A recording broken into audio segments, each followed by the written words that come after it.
Next up in this 2-pack set from Deaf Crocodile is In the Dust of the Stars from 1976.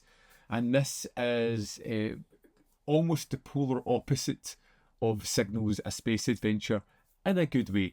We have a crew who are landing on this planet at the start. There's something going awry.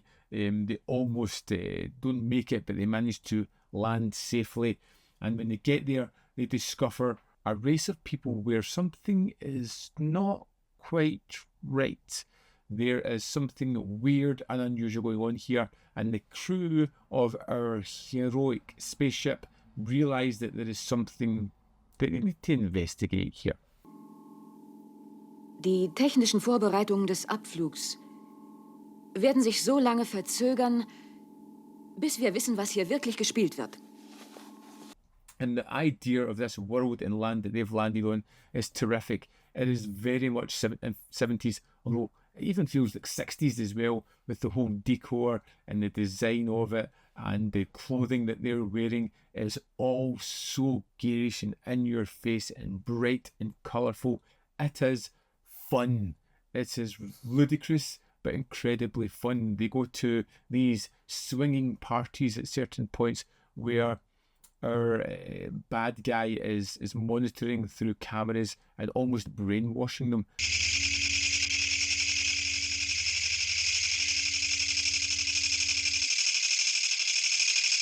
There is a grand story in the Dust of the Stars that I really don't want to get into, because I wasn't sure for the first little while where the film is going to go, but the avenue it takes in the second half were really enjoyable.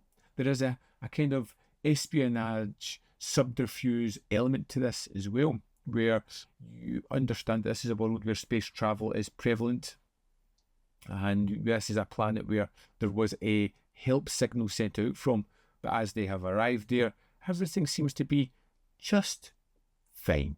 In fact, just a little bit too much fine, where their crew are constantly digging to try and get the information, but the bad guys know what they're looking for, and there's a lot of conversations where the subtext is more important than what's actually being said, where they are looking for information and being watched at all points, where people are being overly friendly and helping our crew, but at the same time really holding them back from their purpose.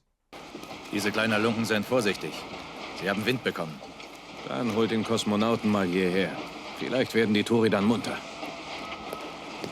I thought In the Dust of the Stars was really kind of quirky.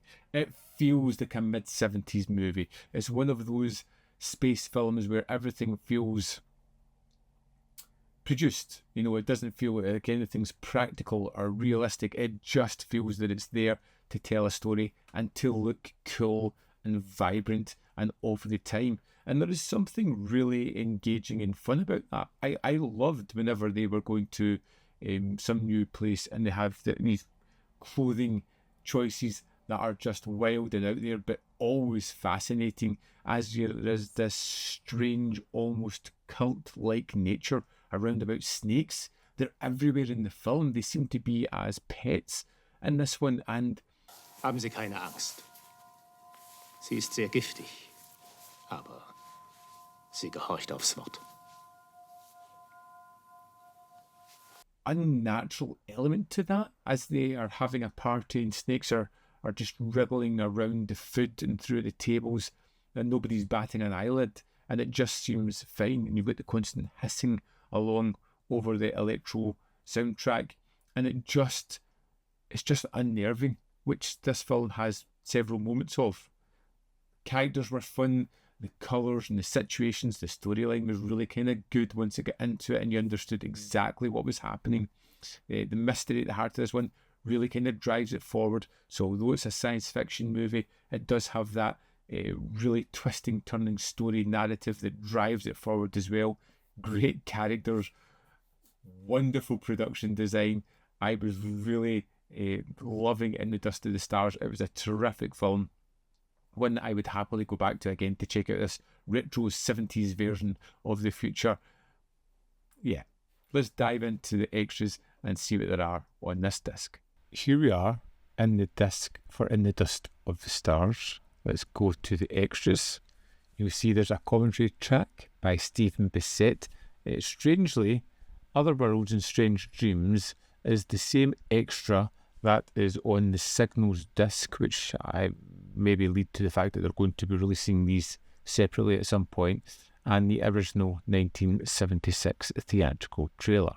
And that's the extras for In the Dust of the Stars. There we have it, In the Dust of the Stars. The second part of this set is another winner for me.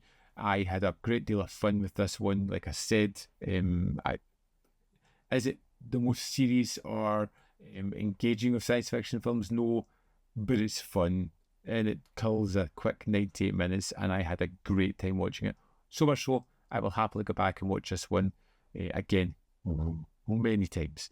I'd love to know your thoughts of In the Dust of the Stars, so let me know in the comment box below whether you love it, hate it, or fall somewhere in the middle. As always, there is more content up here. You can see more of my stuff. In the description box below are links to Patreon, membership program, manvfilm.com always, in which you can support me. Thanks for watching, and I'll see you next time.